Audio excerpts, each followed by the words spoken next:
My name is Maureen Forrest, better known as Mo.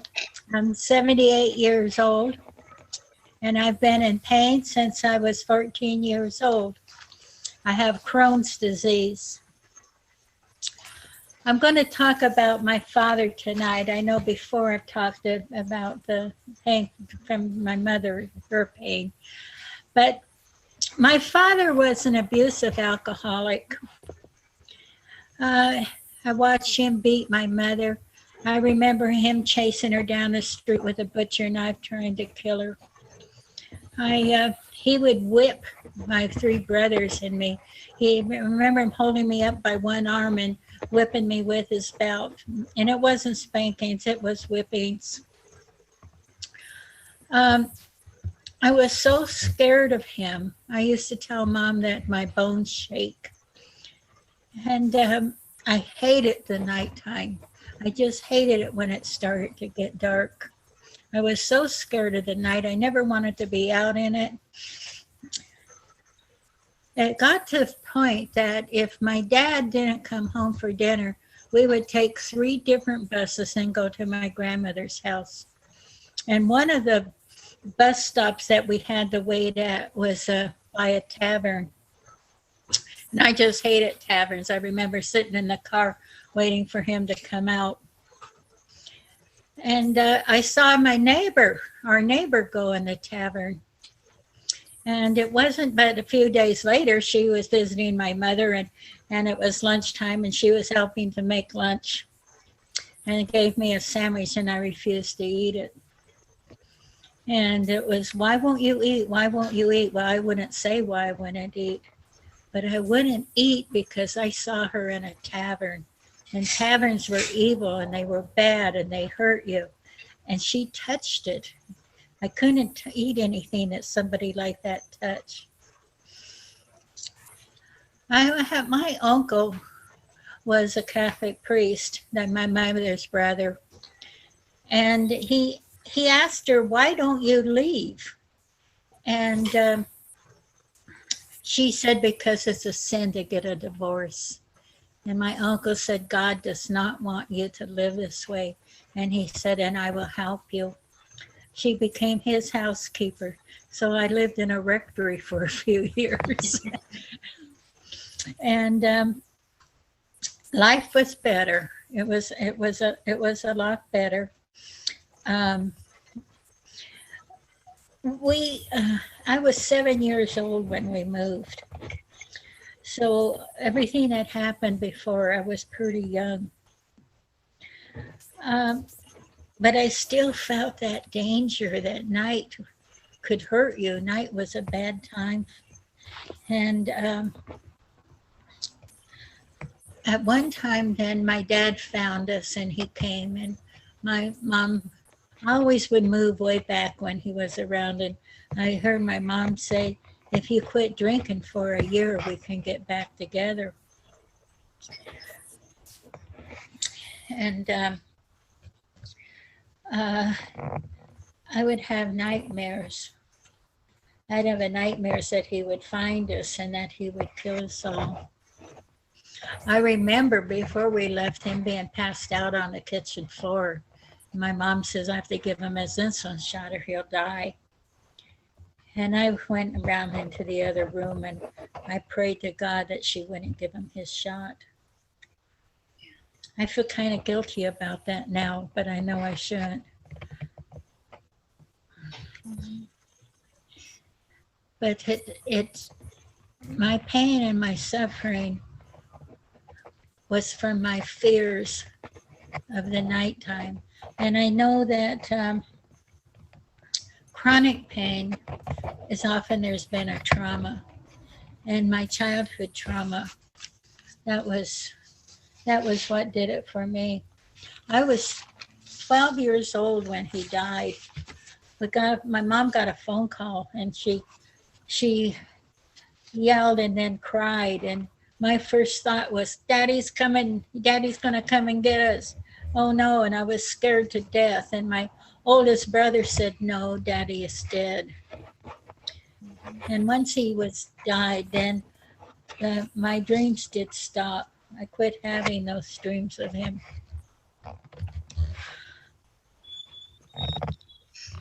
Um, the doctor, and that's in my 20s, he, and because of my constant pain, I, I can remember that being on the living room floor and in so much pain that I couldn't move. My husband had to pick me up and take me to the bedroom. It hurt so much at night. And I got thinking, well, maybe it was because of dinner. I shouldn't eat dinner at night. I didn't know what it was. But my doctor sent me to a psychiatrist.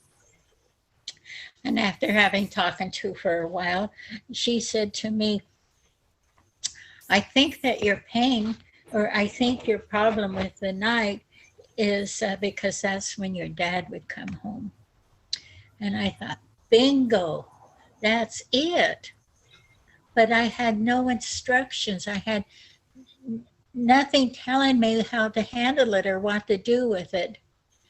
So my thought of pain was, you just live with it. It's something that happens. This is your fate in life. You just live with it. And there was no way out of it or nothing that you could do to get around it. Then my son had taken some ACT classes from Leon Dice, and he suggested that I take them. And they really help. They help the nerves and the calming. But Leanne suggested that I go to the Lebanon Hospital and take, with physical therapy department, take the MAPS classes, movement, mindfulness, and pain science. Well, the pain science really, really got me because I'm always been interested in that type of thing. So I went, the doctor approved me to go, and I went. And then my life changed. I can't tell you how much it changed after that. I learned that chronic pain is when there's no tissue damage. I never knew that. I thought it just meant it was bad pain. So if there's no tissue damage, then how in the heck am I expect the doctor to fix me? You know, there's nothing for that he could do for my body physically. And so I had to work on it. And I learned that I have a powerful brain, and we all do. You do too. And that the brain is where it controls the pain. And I put it not as very professional, but I start understanding what I was doing. I knew that I had so much anxiety and stress and negative thoughts and my emotions and my fears. I was so afraid of the night, and I hated it if I had to be out in it. It just scared me to death. I was just sure there was danger in the night. And I learned that chronic pain comes from a trauma that you've had, and especially childhood trauma. And so that made sense to me. But the important thing I learned was that I could reprogram my brain. I call it reprogramming my brain. But you know, how did I do this? Well, one thing that I learned and I practiced a lot on was the mindfulness and perception. I learned that if I perceive pain, I'm going to have it. Guaranteed. There are no doubts. If you think something's going to hurt, by gum, it's going to hurt. So I learned with all the different tests and stuff I had to perceive it just being fine. Nothing hurts. I went a couple of times, they put needles into my spine, and I would visualize it beforehand, and visualization is very helpful for me too. And I would visualize the needle being just covered with Vaseline, and it just slides right on in, and there's no pain. Everything's just great. And the doctors are always amazed about how I handle it.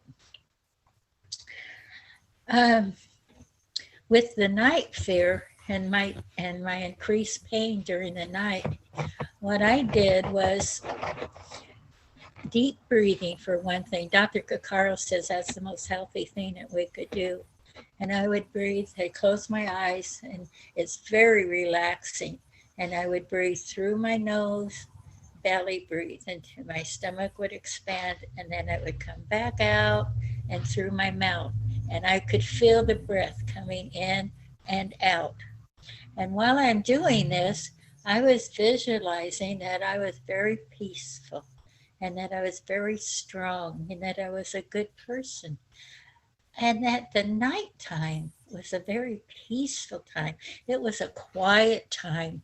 And there was nothing out there in the dark that wasn't there during the day. The same trees, the same houses, the same roads. Everything is good, except for that it was more peaceful at night.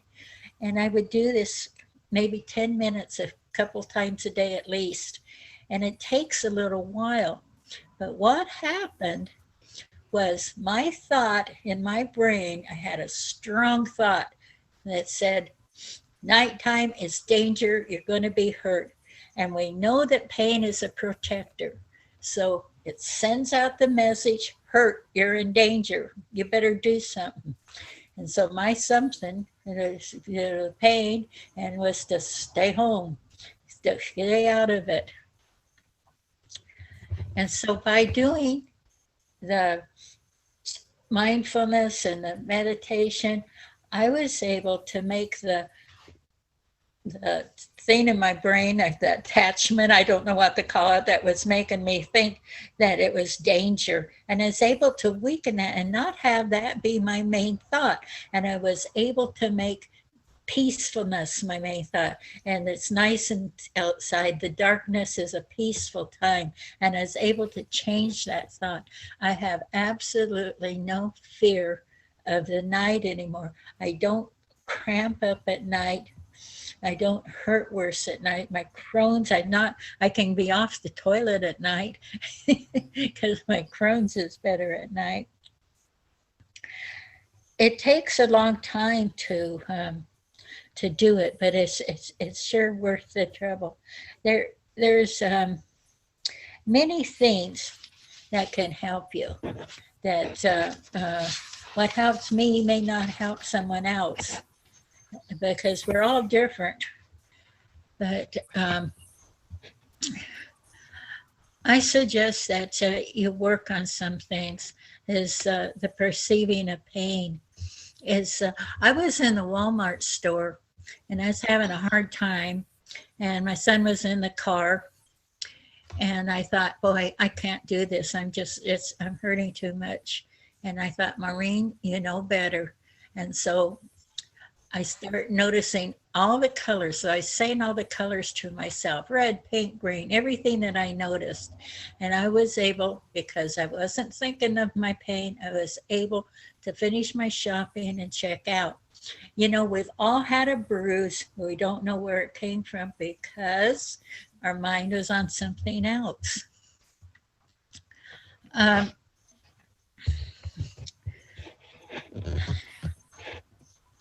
sorry, I'm looking at my notes. I am happy now. I feel more peaceful than I ever did before. I feel that I've overcome my childhood and the past. At one time, I was on 18 different medications, including opioids. I now have 6 medications. I take a lot of, but 3 of them are vitamin minerals, and I take turmeric and other things plus the medications. I've had 16 surgeries, and I really feel that if I had known this, I wouldn't have had so many surgeries, especially the back surgery. But probably one of the most important things that I did is I forgave my dad. And how did I do this? Well, you know, I looked at my family. I have three brothers. Two of them are alcoholic. It was headed for three, but one decided to quit drinking. My two sons, one was alcoholic. My brother's three children, two were alcoholic. My brother is alcoholic. Um, my other brother had a child that was alcoholic. My family has dyslexia, bad cases, some of us, and attention deficit. And sometimes it's hard getting along in this world with that. We're smart people, but people don't realize it. Like one of my problems is the speech and pronouncing words correctly.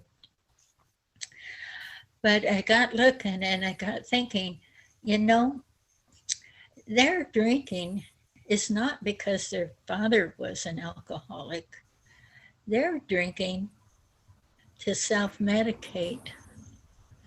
It's the dyslexia and the attention deficit and trying to get things going for themselves in this world. And in those days, there wasn't help for that. I had one brother that after his freshman year of high school, they decided he wasn't educatable. I mean, how sad, really. And there wasn't much help in my dad's age for somebody that, especially for the nerve part, the part that he used the drink for to calm himself down. My mother always said, "Love your dad, he's sick." But I never could understand how she could say that. That just seemed crazy to me that she could say something like that. But she was right. He was sick and he was self medicating. And so I have his picture out. I wish that I had been able to know the him part first, the part that my mother fell in love with. But those are more the things that I think about. Um, I'm not scared anymore. My life has really changed. My pain is so much better. I have been going through a thing with my back pain lately, but um, I read a book and it went right out of my mind. Oh, Raleigh, you know the name of the book we all talked about. Yeah, the way out. Yeah, The Way Out. And that got me going in the right direction again, and I learned some new things. And I really encourage you to study. We have a resource list. I encourage people to go on Facebook and and search pain science. Dr. Mosley, he's great. He has some wonderful things, and there is help for you out there. And you don't think there's not. There. It's wonderful. And think about a time when your pain started, and were you having trauma at that time, and and if you were, you know, there's so many things that you can do, and I just gave you a few of the things that helped me.